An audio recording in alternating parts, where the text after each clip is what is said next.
On this episode of Athletic Training Chat, we have a repeat with Mark Dianza. We've been talking about doing this for quite a while, of just touching base, as Mark has done more work with the secondary school athletic trainer committee on a national scale. So we finally got it recorded. So this is all about the service he's been putting in on that committee and the work they're doing. They're trying to do a lot of things to try and help provide good information to help out secondary school ATs across the country. A really great episode. Enjoyed catching up with Mark.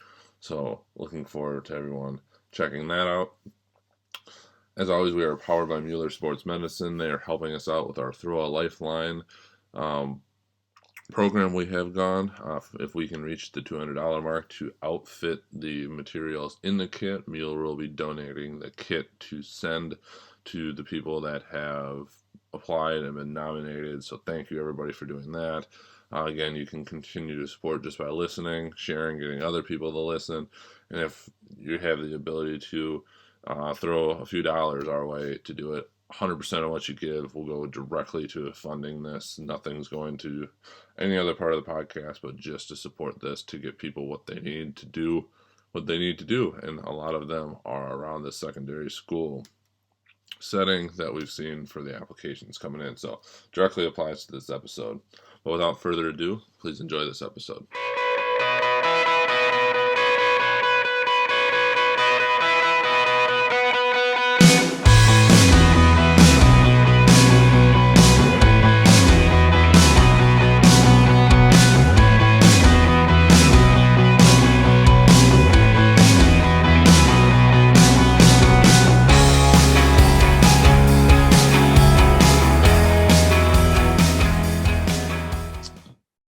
Well, welcome to this episode of Athletic Training Chat. We are back on with Mark Dianza out in Vegas.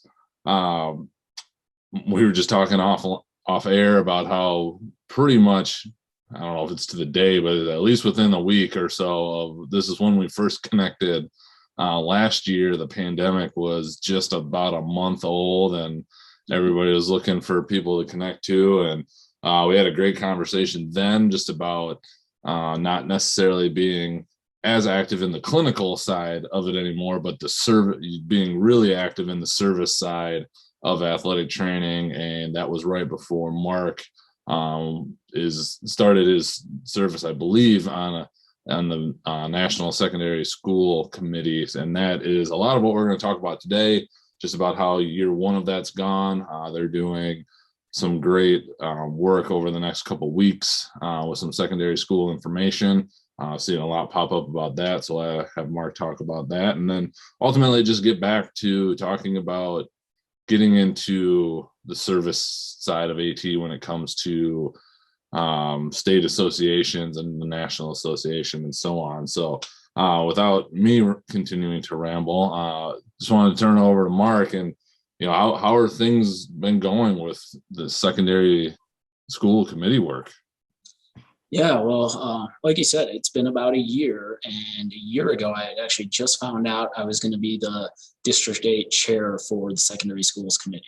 So I rolled on to that position officially in June was it June or July? Whenever we rolled on in June, we did the secondary school meeting.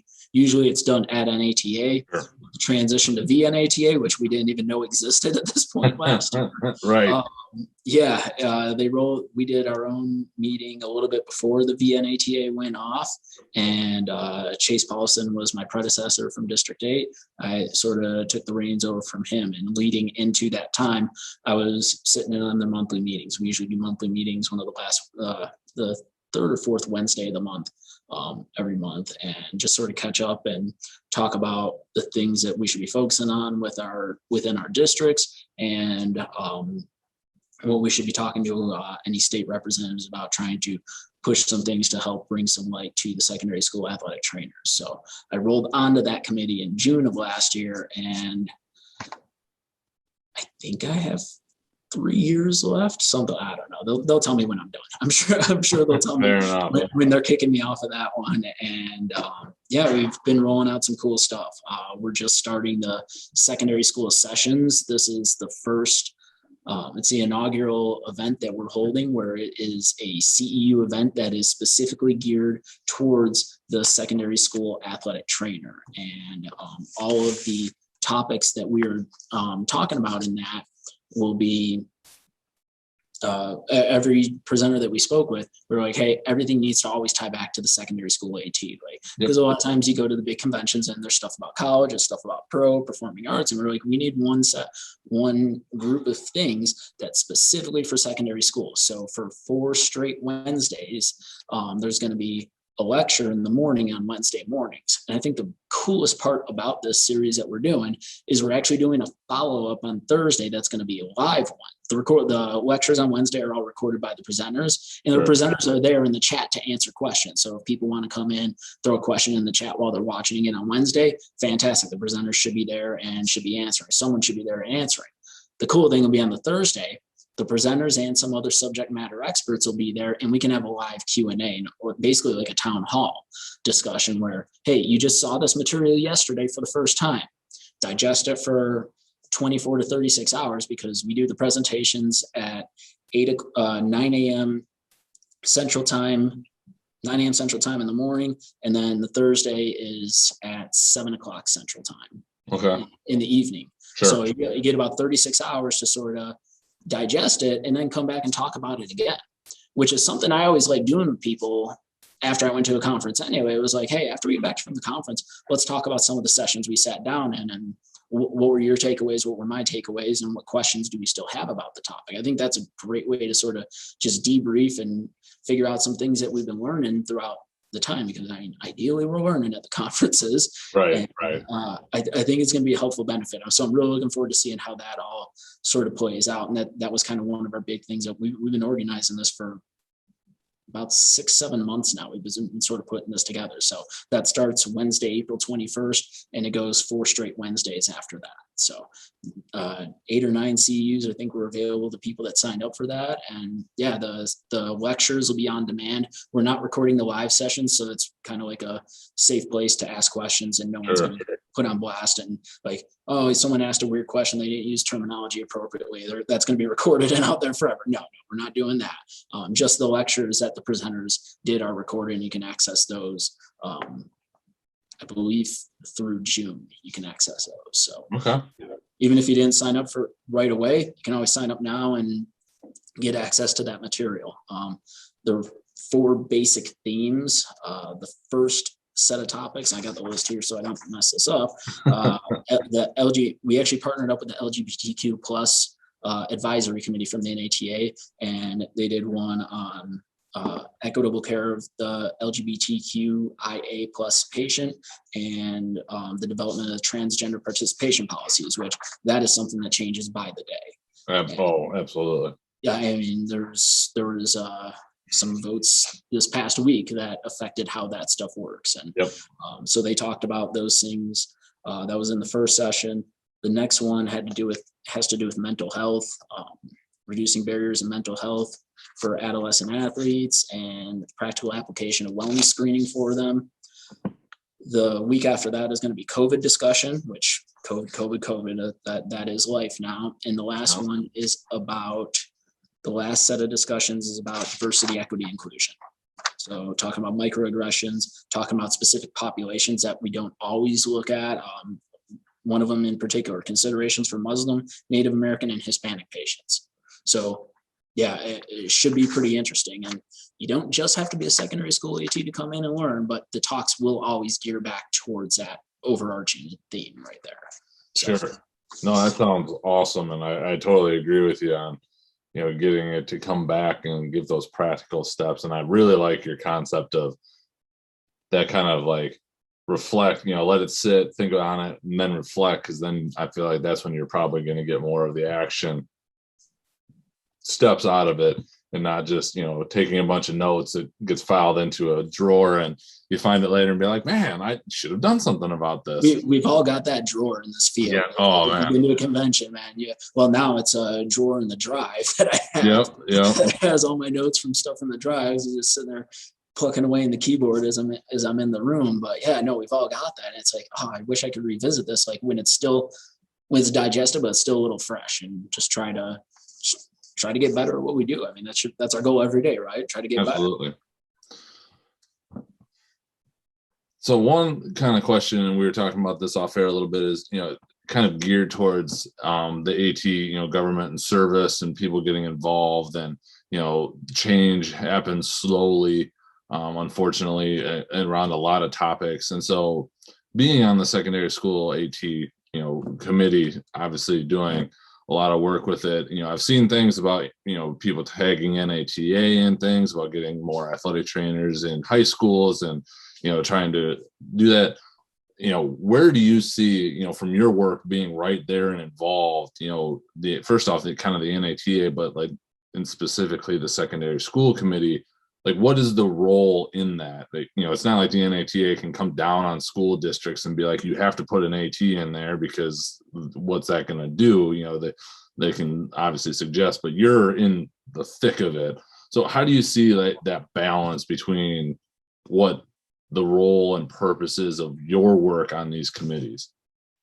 Yeah, the one thing you learn really quick, and it's a question that we have to answer a lot of times, or unfortunately, it's an answer we have to give. We can't control people being hired. That's not something NATA can control. That's not something secondary school committee can control. We can't control who's hiring who.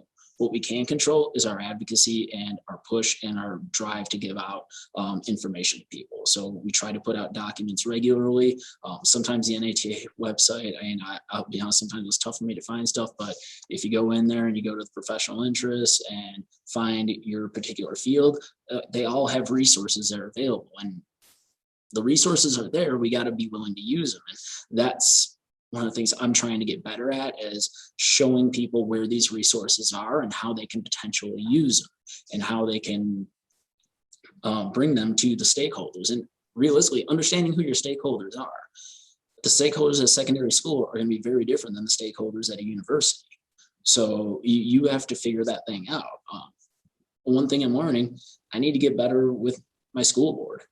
I live in Las Vegas. They're the ones that make the decisions. So, and in Las Vegas, we have one school board for the entire county. Nevada has a weird state law that every county is its own school district. So Clark County encompasses all the schools in Nevada, elementary, middle, and secondary school. So all of those have one school board. So I've been sending some messages to the school board member that represents where I work, where my kid goes to school, and just like, hey, this is what National Athletic Training Month is. We're athletic trainers. This is what we are. And you may or may not get a response, but you gotta, like, those are the people that realistically make the decisions, because they're the ones that work on the budget and things like that. You got to figure that kind of stuff out. Right.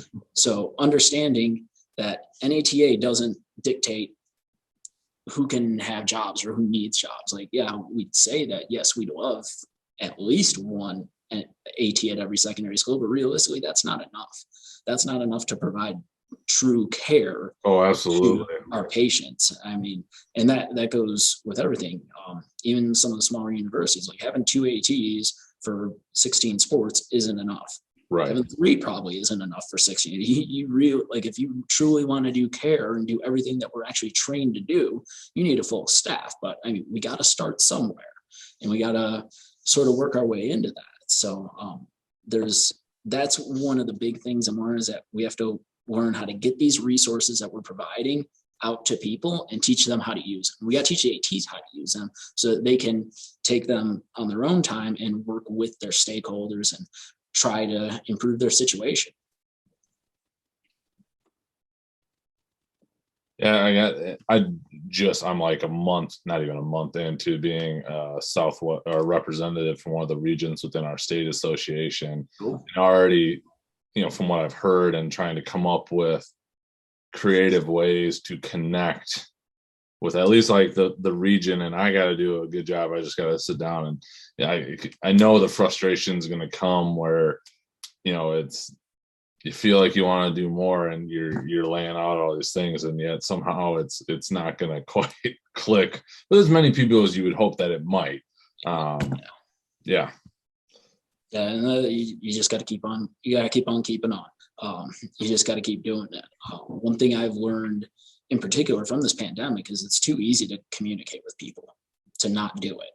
Like it's way too, I mean, you're sitting there in Wisconsin right now, Yep. and I'm in Vegas, and we're here on a random Wednesday afternoon talking about AT stuff. Well, I kind of took that concept and that idea, and I started doing that with my Far West group, where it said, hey, if you're a secondary school AT, let's try to connect at least once a month on one of these video calls and talk about certain things, bring in certain topics. We actually have a meeting tonight, going to talk about PASS with them, the program assessment of sports safety, and how we can start to fill that out and try to dissect it. And we realize it is a big undertaking to get it going. But as you get it going, that can be something you can use to lever it. That's one of those resources that we have. Like, hey, we're lacking in this area of sports safety for our kids. Show your administrators that kind of thing. Yep. Show your school board, hey, like we got this beautiful thing that allows you to sort of see where you stand. We're lacking here. Like we're missing care, the ability to care for our patients in these spots. So that's one of the things we're going to be talking about today. We talk about just pick a random topic, and that's something I've started to get going with it. But like you said, not everyone always picks up as much as we'd like. So I got to figure out better ways to make that happen. For sure. I got to figure out better ways to make it make sense to people where they want to do the things that the committee wants to get done and the NATA wants to get done, and hopefully we should want to get it done to improve our standing as athletic trainers in the secondary school setting.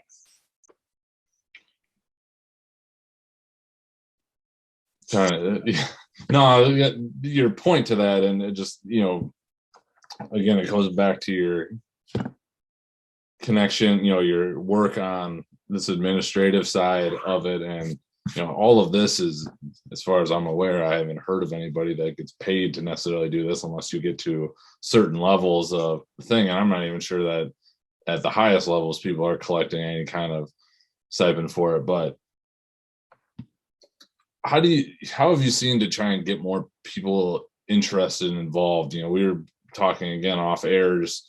This comes up a lot, or did, on, the shout out to AT Wolfpack, discussions about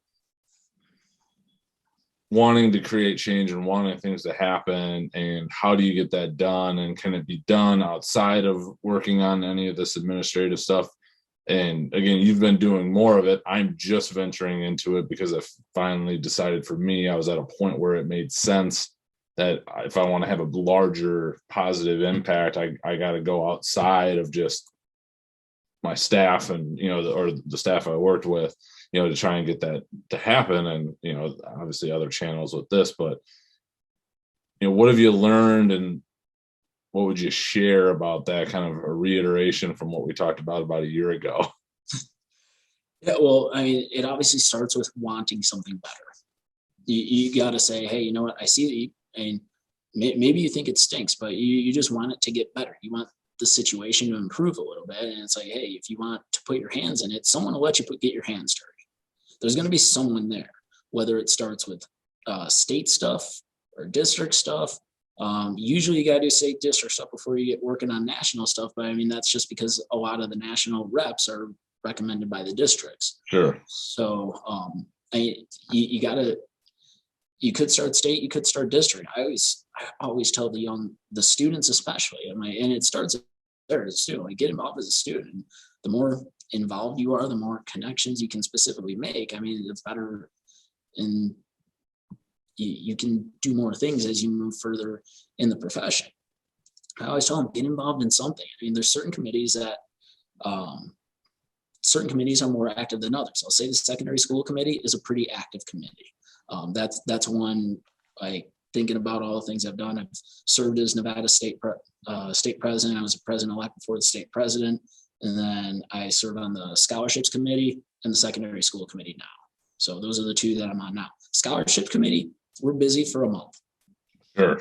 Scholarship applications come in. I read applications for a few weeks. I put that in. Once that's done, yep. I get going. But you know what? You get a taste of committee life. You get a taste of doing something and giving something back to the profession. And realistically, that one, I love that because you're making someone else's situation better. You're helping get people money to help continue their education. So that one's always a fun one to work with. I just started with that one a couple of years ago. Secondary school committee, that's a 12-month-a-year commitment. That's one where you're doing a little bit more. Other committees, it just depends on the committee and depends on what they're doing. And there's going to be different things. And you might find that you fit in somewhere.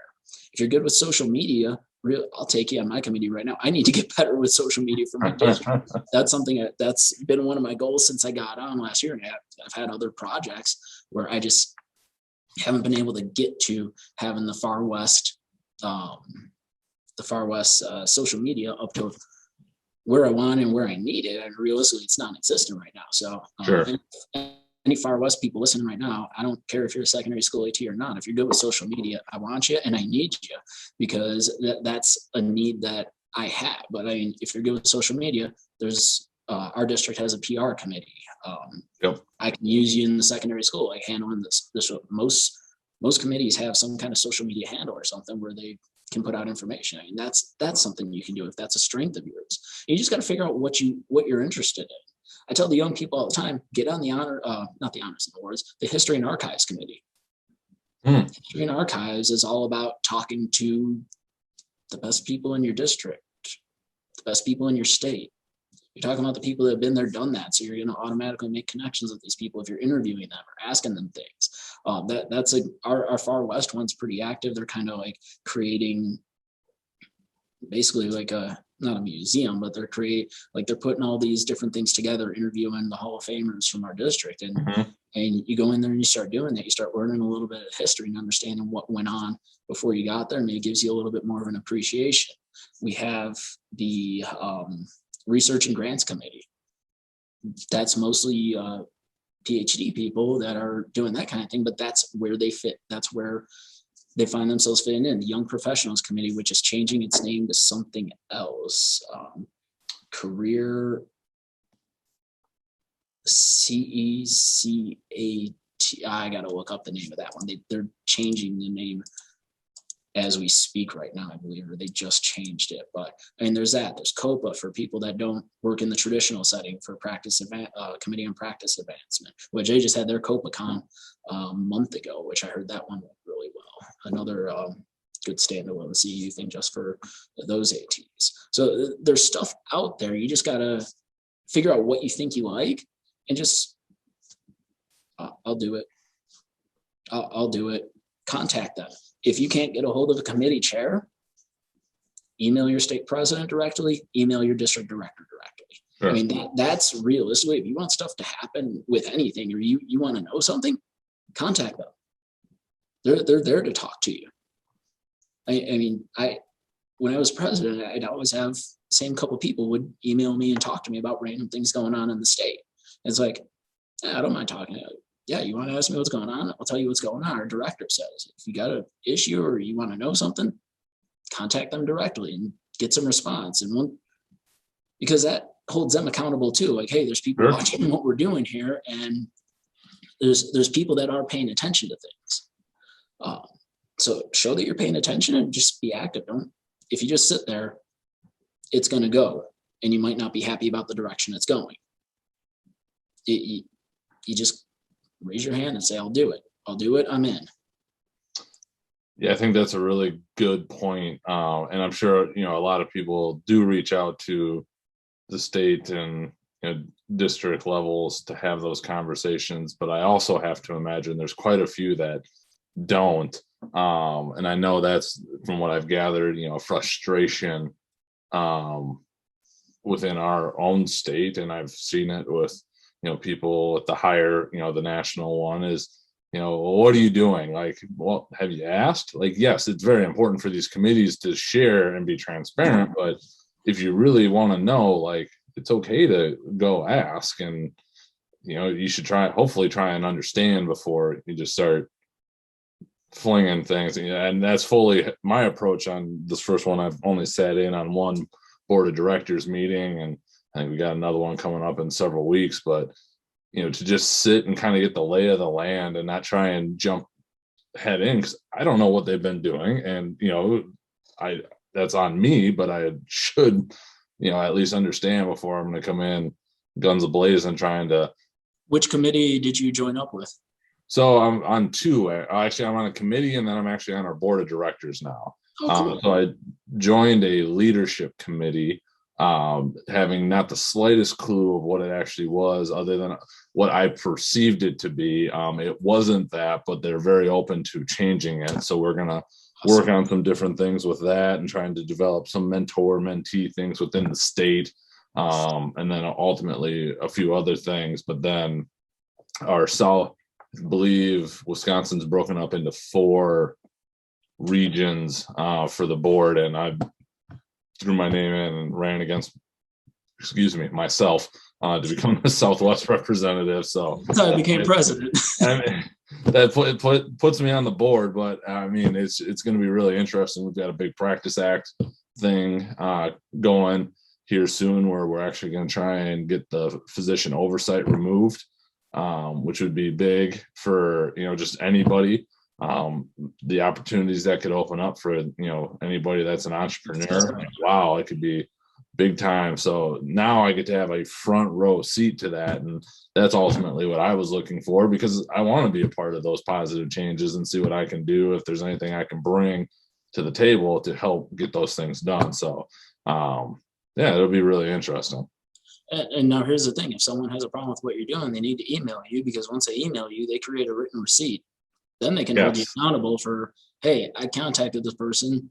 They aren't making changes. Here's when I contacted them, what time, what date, all of that. I mean, that's how we hold our leadership accountable. We got to talk directly to them. Yep. And I couldn't agree more. And you got to ask them to do specific things, and hopefully the change goes. I mean, I'm here to be a representative of the District 8 athletic trainers.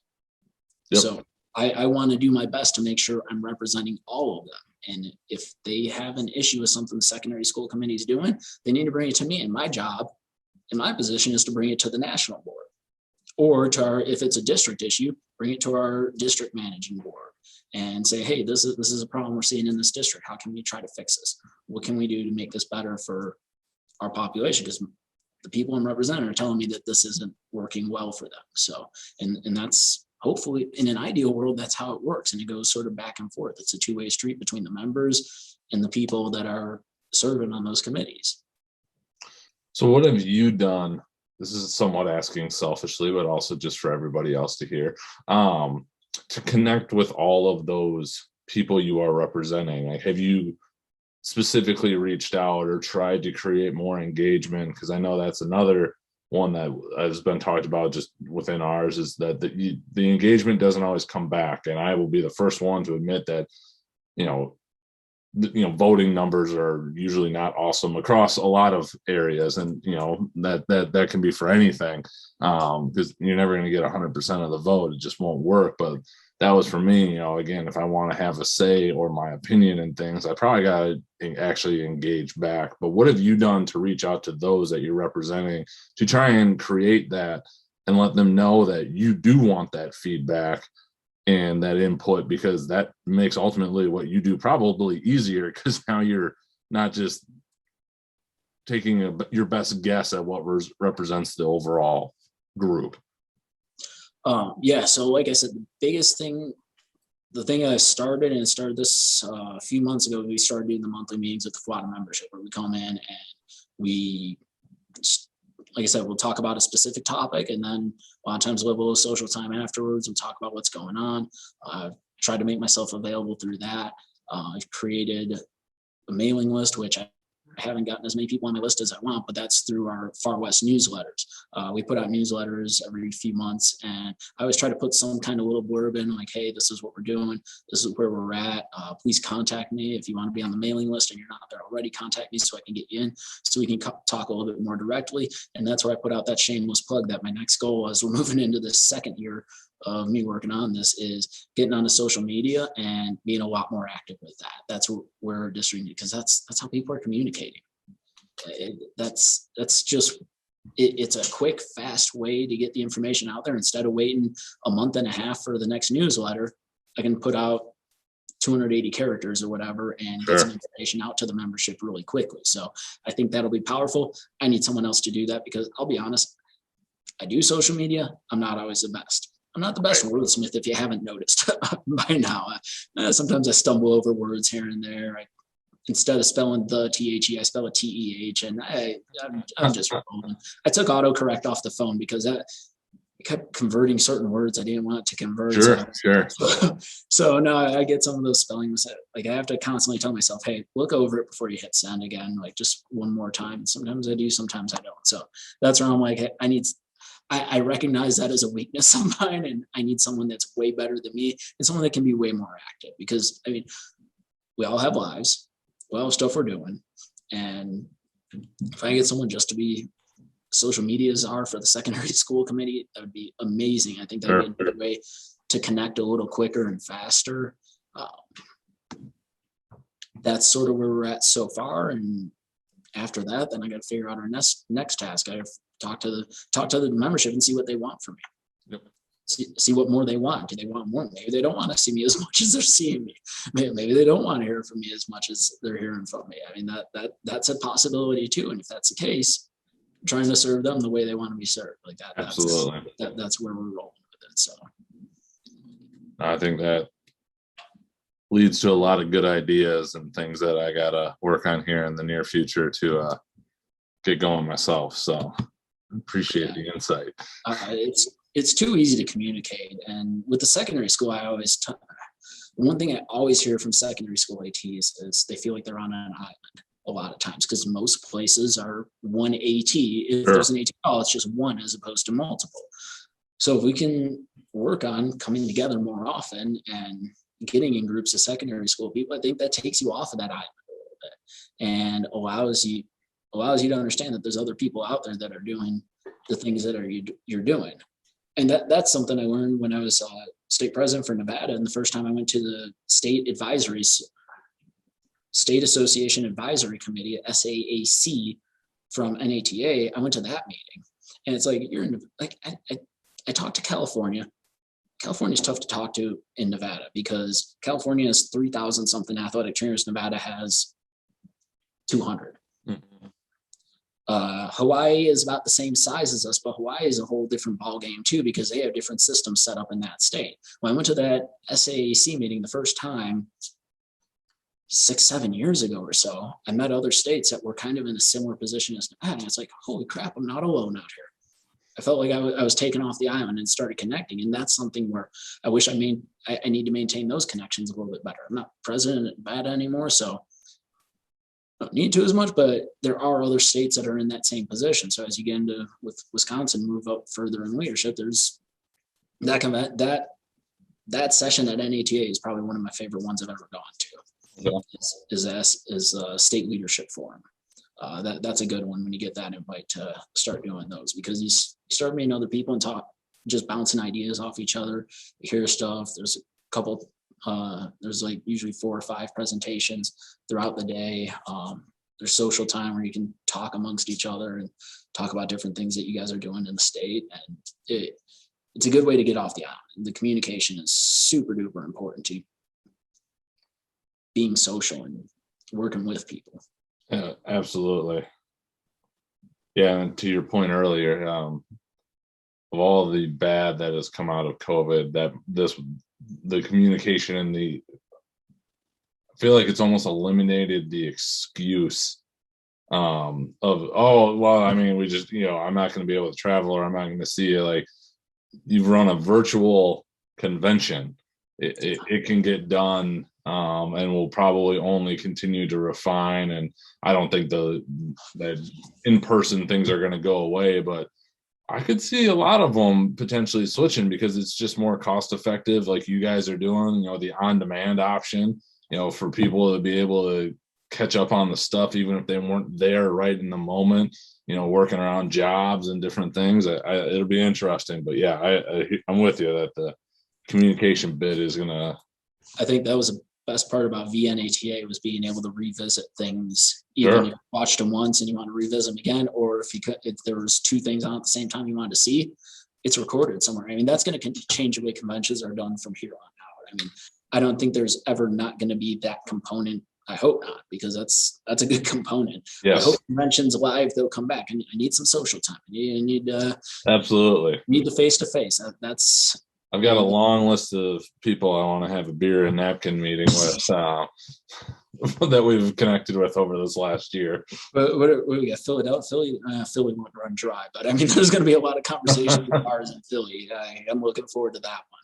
Yeah. A little disappointed Orlando didn't happen, but I mean, I get we're still in there. I mean, Yep. cases are still rolling. Yeah, it happens. So we gotta do what's best. I mean, yeah, as healthcare providers, we got to set an example. Like, hey, this is how we need to roll and what we need to do.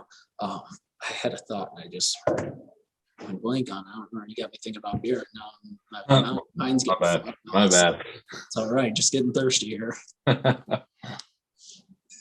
Well, anything else around the secondary school committee work you're doing, where it's going in the future? You've kind of referenced it a little bit within your district, but maybe on the national level before we jump into a slightly amended version of the AT chat questions. Nothing I can really think of at the moment. Just know that we're meeting every month. We're talking, and if you want to know what we're talking about, contact us. Contact your district representative and ask them, hey, what's going on in the committee? What can I do for the committee? And what can I do to help push things you guys are trying to get across to help make this better for everybody? I mean, that's the biggest thing is let's work together. Let's work together as opposed to against each other. That's where I want it to be and what I'm hoping for. I couldn't agree more with that. I feel like as a profession, we tend to get in our own way when we've got plenty of obstacles and things to get done outside of the profession. And yet we still seem to, at times rightfully so, but at times just for the sake of getting on each other to do that. And some of it's the same things we've been arguing about for 20 years. Absolutely. Yep. Which is unfortunate. I hope some of those things like, hey, we need to do better with certain things. Right. We need to do better with diversity, equity, and like that's something we absolutely need to do better with, and we need to continue doing better with that. We're not switching the name. We're going to be athletic trainers. Like that's where we're at for the foreseeable future. But yeah, like some of That's a the very fair point. some of the same arguments. Like let's focus on care. Let's focus on people and being good humans. I mean, that's where I want to see us roll. So I like it. Ready for the slightly amended version? let's roll. So where do you see the secondary school athletic training going in the next 5 to 10 years? I'd like to see us focusing more on care and using that as the talking point with our stakeholders. We need to start talking about care of athletes, and we need to make stakeholders understand this is about healthcare.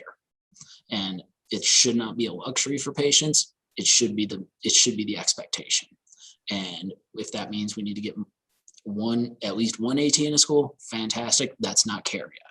We need to get to multiple, and that's something Tony Hunter down in Georgia got me on this. He does better than anybody with that discussion. You and I have a good discussion about care versus coverage. That's your man right there. But I mean, that's where I want to see it going, and that's something I want to help push.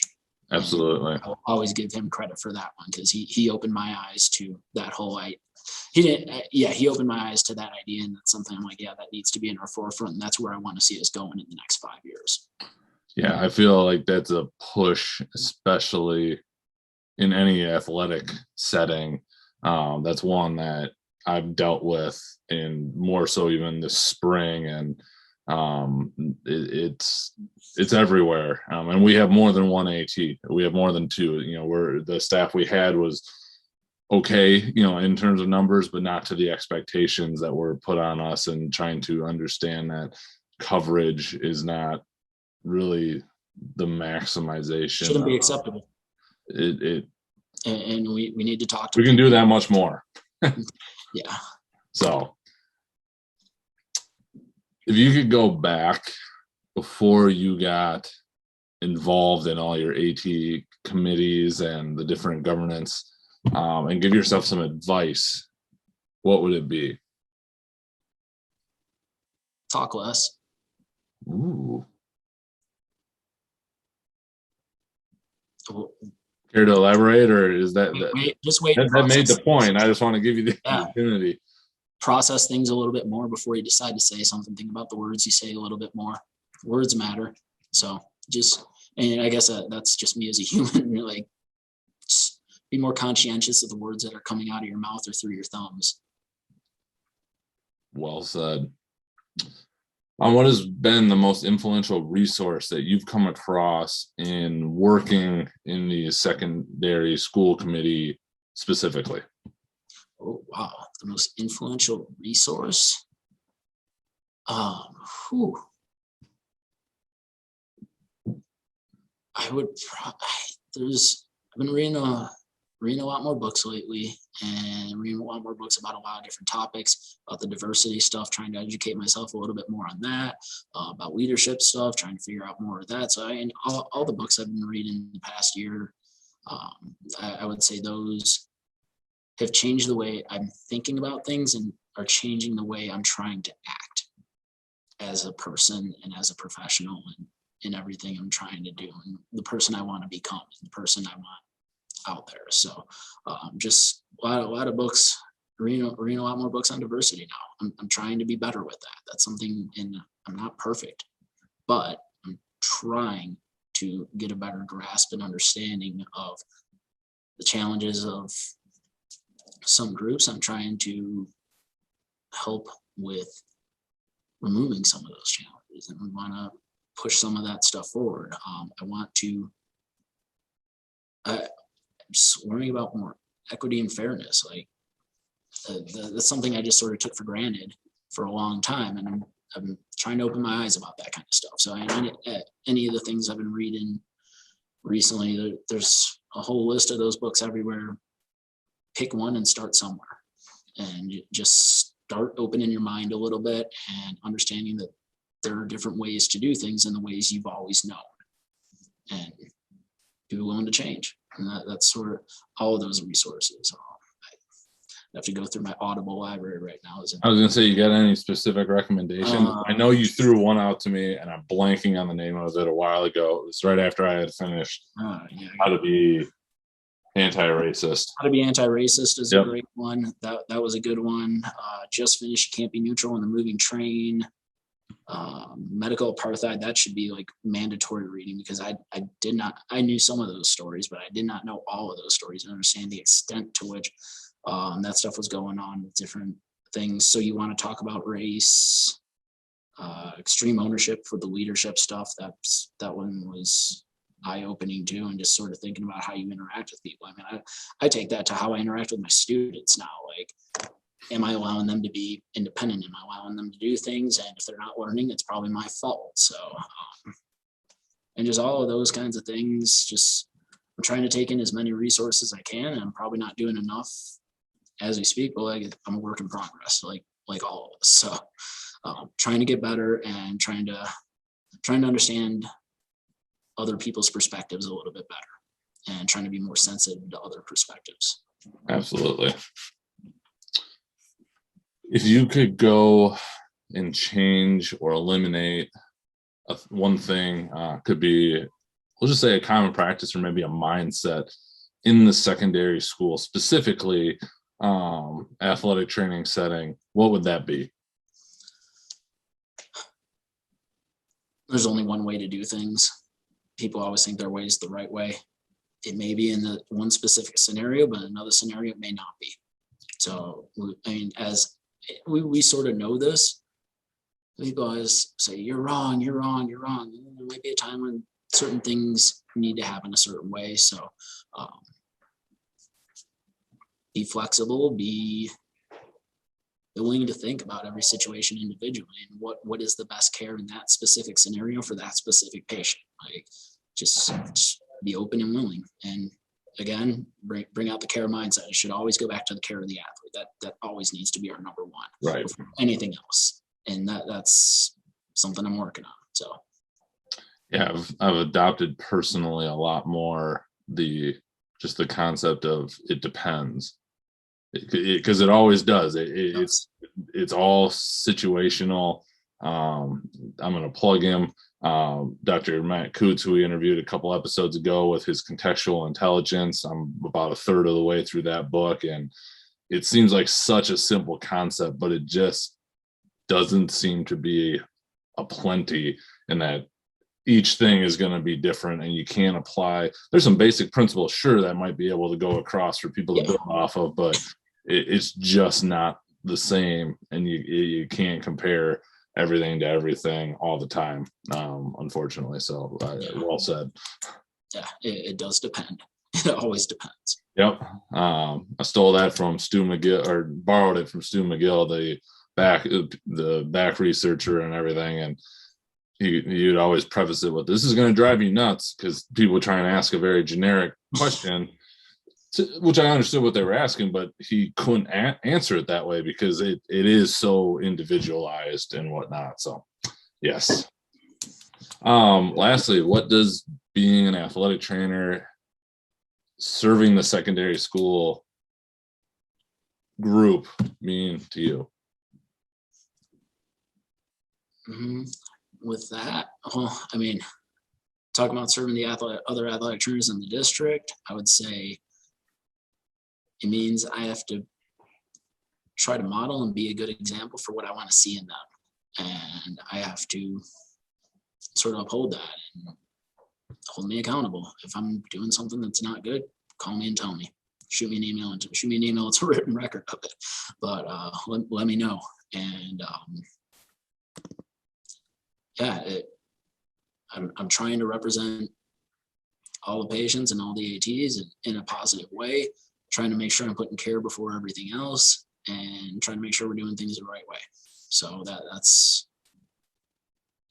try to do things the right way all the time. It's something I've been thinking more and more about over the last year or so, couple of years. I mean, I always try to do things the right way, but now like that's the focus, is do things the right way, treat people good, and try to be a good human. Just as simple as that. I'm trying. No, I'm with you. It's perfectly said, and a lot of it should come back down to that. Yeah. Kind of in closing then, if people wanted to connect with you, especially if they're within your district and want to give you feedback, or just in general, what would be the best way for people to do that? You can find me on Twitter. I'm just checked before we got on here, at MARKDATC.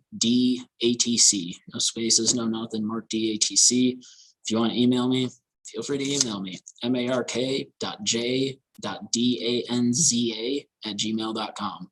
mark.j.danza@gmail. You can always find me there. I'm in D8. If you go to the D8 website, you can figure out how to email me on there. If you go to committees, you can, fawada8.org, there's a way to connect to all the committee chairs. So that's another way you can do it. But yeah, I'm around. People Perfect. can find me. Hopefully I gave you guys enough options. But yeah, if you ever want to connect and call, my cell phone's in the signature. When I email you back, shoot me a call. I'm happy to talk, happy to take some time out and figure out how I can get better at what I'm doing. And if you need help, hopefully I can help you get better at what you're doing. That's what service is all about, right? Trying to help people out. So. Absolutely. Well, I appreciate you taking the time and getting this to work out. It was great to connect again. I'm looking forward to it. Hopefully, well, if not before then, whenever we can in person here. And we'll take it from there. Sounds great. Always good talking to you, Joel. All right. Thanks.